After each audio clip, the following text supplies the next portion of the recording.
મિત્રો, પ્રયાગરાજમાં સદીનો સૌથી મોટો મહાકુંભ ચાલી રહ્યો છે અને આ મહાકુંભમાં પવિત્ર સંગમમાં સ્નાન કરવા માટે લાખો શ્રદ્ધાળુ આવી રહ્યા છે અને દૂર દૂરથી આવેલા સાધુ સંત આ મહાકુંભના માહોલને આધ્યાત્મિક બનાવી રહ્યા છે। આવામાં એક એલિસા નામની છોકરી જે ઇંગ્લેન્ડથી ભારત ફરવા માટે આવી હતી, તે આ મહાકુંભનો અનુભવ મેળવવા માટે ખૂબ જ ઉત્સાહિત હતી। તે મહાકુંભમાં આવીને સંગમ ઘાટ પર જાય છે કે જ્યાં લોકો પવિત્ર ડૂબકી લગાવી રહ્યા હતા। મહાકુંભના આ દ્રશ્યો જોઈને એલિસા ખુશ હતી, પરંતુ તે જાણતી ન હતી કે આ યાત્રા તેને અસાધારણ અનુભવ કરાવવાની હતી। તો મિત્રો, વિડીયો શરૂ કરતા પહેલા તમને વિનંતી છે કે આજની વિડીયોને અંત સુધી જોતા રહેજો અને વિડીયોને લાઈક શેર કરી અમારી ચેનલને સબસ્ક્રાઈબ પણ જરૂરથી કરી દેજો અને કોમેન્ટ બોક્સમાં હર હર મહાદેવ જરૂરથી લખી દેજો। મહાકુંભમાં એલિસા ધીમે ધીમે બીજા ઘાટ તરફ આગળ વધી રહી હતી કે જ્યાં સાધુઓનો અખાડો હતો। તેણે જોયું કે અમુક સાધુઓના શરીર પર ભસ્મ લગાવી હતી અને મંત્રોનું ઉચ્ચારણ કરી રહ્યા હતા। એક સાધુ પોતાની ચારે બાજુ આગ લગાવીને વચમાં બેઠા હતા અને સાધના કરી રહ્યા હતા। આ બધા દ્રશ્યો જોઈને એલિસા અચંબિત થઈ જાય છે અને તેના ગાઈડને પૂછવા લાગે છે કે આ લોકો શું કરી રહ્યા છે। ત્યારે તેનો ગાઈડ તેને હસતા હસતા કહે છે કે આ નાગા સાધુ છે અને તેમની સાધના કરવાની શૈલી અનોખી હોય છે। આ ખૂબ જ કઠિન તપસ્યા કરે છે। એલિસાએ થોડું નજીક જવાનો પ્રયાસ કર્યો। જેવી જ તે સાધુઓના નજીક પહોંચી તો તેનું હૃદય જોર જોરથી ધબકવા લાગ્યું। એક સાધુએ તેના હાથમાં સળગતું લાકડું ઉઠાવ્યું અને જોર જોરથી મંત્રોનું ઉચ્ચારણ કરવા લાગ્યા। ત્યાં એક બીજા સાધુ પોતાના શરીર પર ધારદાર ખીલા લગાવ્યા હતા અને એક સાધુ સંગમમાં ઊભા રહીને પોતાની જટાથી પાણી નીકાળી રહ્યા હતા। એલિસા આ બધું જોઈને ખૂબ જ આશ્ચર્યચકિત રહી ગઈ। તેને કંઈ સમજમાં નહોતું આવી રહ્યું કે આ બધું કેવી રીતે થઈ રહ્યું છે। ત્યારે જ એક સાધુએ તેના ચહેરા તરફ જોઈને અજીબ રીતે હસવાનું શરૂ કરી દીધું। એલિસા ગભરાઈને પાછળ હટવા લાગી અને એલિસાની ગભરાહટ જોઈને અમુક સ્થાનિક લોકો તેની પાસે આવ્યા અને તેને પૂછવા લાગ્યા કે શું તમે ઠીક છો?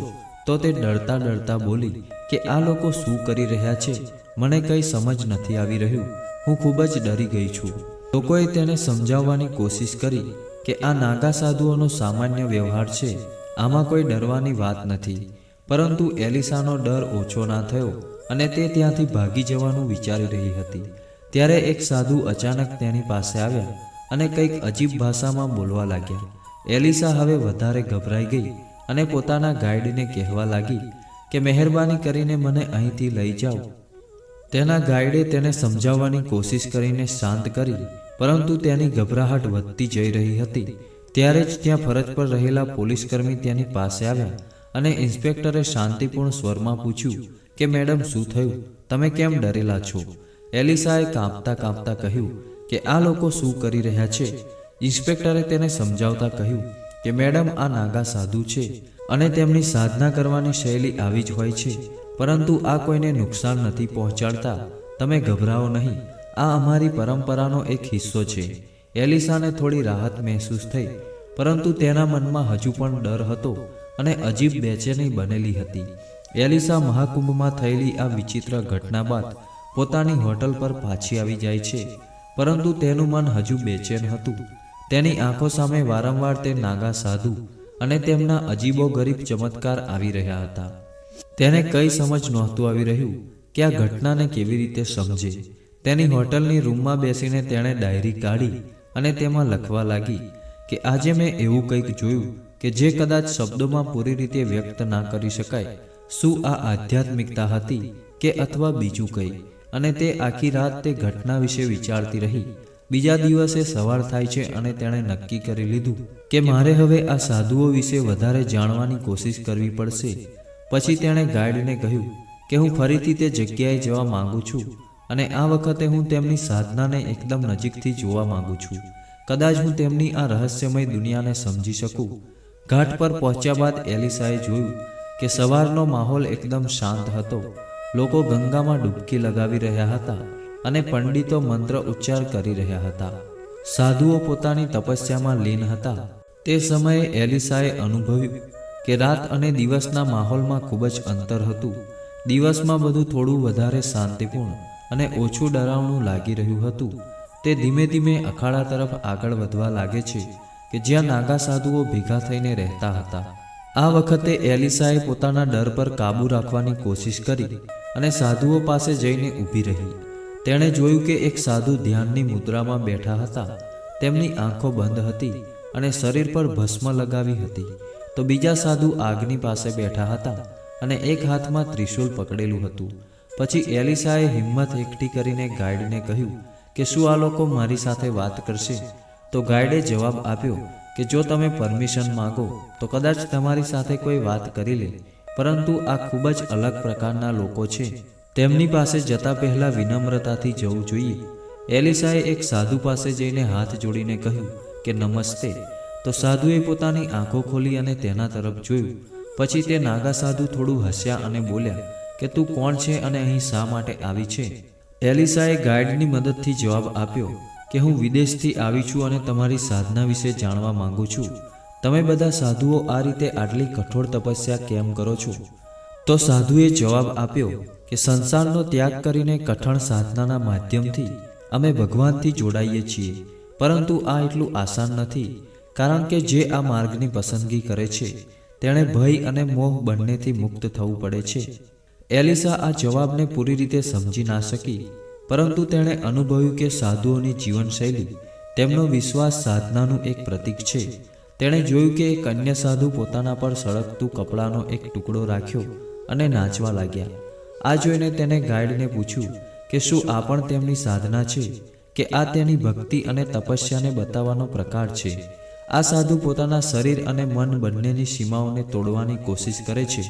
એલિસા આ અનુભવથી ચકિત થઈ ગઈ હતી. હવે તેને ડર ઓછો અને જિજ્ઞાસા વધુ થઈ રહી હતી. ત્યારે જ એક યુવાન સાધુ તેની પાસે આવ્યા અને બોલ્યા, કાલે તમે ખૂબ જ ડરેલા હતા, પરંતુ આજે તમે ડરને હરાવ્યો છે અને આ ખૂબ જ સારી વાત છે. એલિસાને આ વાત સાંભળીને થોડું અજીબ લાગ્યું, પરંતુ તેણે સાધુને ધન્યવાદ આપ્યા અને આખો દિવસ તે નાગા સાધુઓની સાધના કરતા જોઈ રહી હતી. તેણે અનુભવ્યું કે એમની દુનિયા સામાન્ય માણસોથી ખૂબ જ અલગ હતી, પરંતુ તેમાં ખૂબ જ ગહેરાઈ હતી, જેને શબ્દોમાં વર્ણન કરી શકતી ન હતી. તે વિચારી રહી હતી કે કેવી રીતે આ સાધુઓ સમાજથી અલગ થઈને પોતાના માટે આવું કઠોર જીવન પસંદ કરી લે છે. અને સાંજ થતાં થતાં એલિસાનું મન બદલાવા લાગ્યું. હવે તેને આ સાધુઓથી ડર નહીં, પરંતુ એક વિશેષ પ્રકારનું સન્માન મહેસૂસ થઈ રહ્યું હતું. તેણે તેના ગાઈડને કહ્યું કે હું ખુશ છું કે મેં પછીથી આવીને તેમને સમજવાની કોશિશ કરી. આ અનુભવ મારા જીવનભર માટે યાદ રહેશે. અને તે રાત્રે એલિસા તેના હોટલના રૂમમાં બેઠી હતી. ત્યારે તેણે બહારથી ઢોલ, નગારા અને મંત્રોચ્ચારના અવાજો સાંભળ્યા. તો તે તેના રૂમની બારીમાંથી જોવા લાગી કે સંગમ કિનારે ખૂબ જ મોટું આયોજન થઈ રહ્યું હતું. ત્યાં નાગા સાધુઓ ખૂબ વિશાળ સંખ્યામાં જમા થયા હતા. વાતાવરણમાં ધૂપ અને અગરબત્તીની મહેક ફેલાઈ ગઈ હતી. એલિસા તરત જ તેના ગાઈડને ફોન કર્યો અને પૂછ્યું કે અત્યારે આ શું થઈ રહ્યું છે. તો તેના ગાઈડે જણાવ્યું કે આજે રાત્રે નાગા સાધુઓ પોતાની વિશેષ સાધના કરશે અને તેને મહાસાધના કહેવાય છે, જે માત્ર મહાકુંભ દરમિયાન જ થાય છે. આ એક દુર્લભ અવસર છે. શું તમે જોવા માંગો છો? તો એલિસાની અંદર ખૂબ જ ઉત્સુકતા જાગી. તે જલ્દીથી કપડાં બદલીને ગાઈડની સાથે સંગમ કિનારે પહોંચી ગઈ. રાતનો માહોલ ખૂબ જ રહસ્યમય હતો. સંગમ કિનારે સળગતી મસાલો વચ્ચે સાધુઓ મંત્રો વાંચી રહ્યા હતા. અમુક નાગા સાધુઓ ગોળ કુંડાળું કરીને બેઠા હતા અને તેમના ચહેરા પર એક વિચિત્ર પરંતુ શાંત ભાવ હતો. એલિસા થોડી દૂર ઊભા રહીને આ બધું જોઈ રહી હતી. ત્યારે તેને ગાઈડે જણાવ્યું કે આ સાધના આખી રાત ચાલશે. આ સાધુ તેમના શરીર અને આત્માની પરીક્ષા લઈ રહ્યા છે, જેથી તે પોતાની આધ્યાત્મિક શક્તિને વધારી શકે. એલિસા મંત્રોચ્ચારના અવાજમાં પૂરી રીતે ખોવાઈ ગઈ હતી. ત્યારે તેની નજર તે સાધુ પર પડી જેને તેણે દિવસે વાત કરી હતી. તે સાધુ ચારે તરફ આગ લગાડીને વચમાં બેઠા હતા અને પોતાની આંખો બંધ કરીને ધ્યાનમાં લીન હતા. પછી અચાનક તે સાધુ ઊભા થઈ ગયા અને બંને હાથ ઉપર કરીને સંગમ તરફ જોઈ અને જોરથી કહેવા લાગ્યા કે હે માં ગંગા, અમને શક્તિ આપો. પછી તે સાધુએ એક સળગતી લાકડી ઉઠાવી અને પોતાના શરીર પર ફેરવવા લાગ્યા. આ દ્રશ્ય જોઈને એલિસાનું હૃદય જોરથી ધબકવા લાગ્યું. તે સમજી નથી શકતી કે આ બધું કેવી રીતે સંભવ છે. ત્યારે જ એક સાધુએ એલિસા તરફ ઈશારો કર્યો અને કંઈક કહેવાની કોશિશ કરી. તો એલિસાના ગાઈડે તેને કહ્યું કે તમને ત્યાં બોલાવી રહ્યા છે. એલિસાને થોડી ગભરાહટ થઈ રહી હતી, પરંતુ ગાઈડે તેને આશ્વાસન આપ્યું કે ડરવાની કોઈ વાત નથી. તો એલિસા હિંમત જુટાવીને સાધુ પાસે ગઈ. સાધુએ પોતાની આંખોથી સંકેત કર્યો અને કહ્યું કે હવે તને ડર તો નથી લાગી રહ્યો ને? તો એલિસાએ માથું હલાવીને ના કહ્યું. પછી સાધુએ કહ્યું કે જે ડરને હરાવે છે તે જ સત્યને સમજી શકે છે. એલિસાને તે સાધુની વાતોમાં ગહેરાઈ મહેસૂસ થઈ અને તેણે પૂછ્યું કે તમે આવું કઠિન જીવન કેમ જીવો છો? તો સાધુએ જવાબ આપ્યો કે સંસાર મોહ માયા છે, અને જ્યારે આપણે મોહ અને ભય બંનેથી મુક્ત થઈ જઈએ છીએ ત્યારે આપણને સાચો આનંદ મળે છે, અને આ જ સાધના છે. એલિસા સાધુની વાતો સાંભળીને વિચારમાં પડી ગઈ અને સાધુના ચહેરા પર શાંતિ અને સંતોષને જોઈને સમજી ગઈ કે આ લોકો તેમના જીવનથી પૂરી રીતે સંતુષ્ટ છે. રાત ધીમે ધીમે પસાર થઈ રહી હતી અને સાધુઓની સાધના તેમની ચરમસીમા પર હતી. ત્યારે જ એક સાધુએ અચાનક પોતાના ત્રિશૂળને સંગમમાં ફેંકી દીધું અને જોરથી કહ્યું કે આ મારી ભક્તિનું પ્રતીક છે. હે માં ગંગા, તમે સ્વીકાર કરો. આ દ્રશ્ય જોઈને એલિસા સંગમની મહાનતા અને ભારતીય સંસ્કૃતિની ગહેરાઈનો અહેસાસ થયો. એલિસાને મહેસૂસ થયું કે આ યાત્રા માત્ર એક પ્રવાસ ન હતી, પરંતુ તેના માટે જીવન બદલવાવાળો એક અનુભવ હતો. તેને પોતાના દિલમાં સાધુઓ અને તેમની સાધના પ્રત્યે ખૂબ જ સન્માન મહેસૂસ થઈ રહ્યું હતું. તે જાણી ચૂકી હતી કે આ સાધુઓનું જીવન ભલે સામાન્ય માણસોથી અલગ હોય, પરંતુ આમાં એક અજીબ સચ્ચાઈ અને ગહેરાઈ છે. જ્યારે તે પાછી હોટલ પર પહોંચી તો હવે તેની આંખોમાં ના કોઈ ડર હતો કે ના કોઈ બેચેની, અને તેના ચહેરા પર ખૂબ જ શાંતિ હતી. પછી તેણે તેની ડાયરીમાં લખ્યું કે આજે મેં માત્ર સાધુઓને નથી જોયા, પરંતુ તેમનું જીવન અને સાધનાના અર્થને પણ સમજી છું, અને આ અનુભવ મારા જિંદગીનો સૌથી અનમોલ પળ બની રહેશે. એલિસાએ ભારત છોડતા પહેલા સંગમ કિનારે જઈને છેલ્લી વાર બેસીને ધ્યાન લગાવ્યું અને મહેસૂસ કર્યું કે તે અહીંથી ખાલી હાથે નથી જઈ રહી, કારણ કે ભારતીય સંસ્કૃતિ અને નાગા સાધુઓની સાધના તેના જીવનમાં એક નવો દૃષ્ટિકોણ પ્રદાન કર્યો હતો. મહાકુંભની આ યાત્રા તેના માટે યાદોનો એક એવો ખજાનો બની ગઈ જેને તે હંમેશા તેની સાથે રાખવાની હતી. તો મિત્રો, આશા છે કે આજની આ કહાની તમને જરૂરથી પસંદ આવી હશે.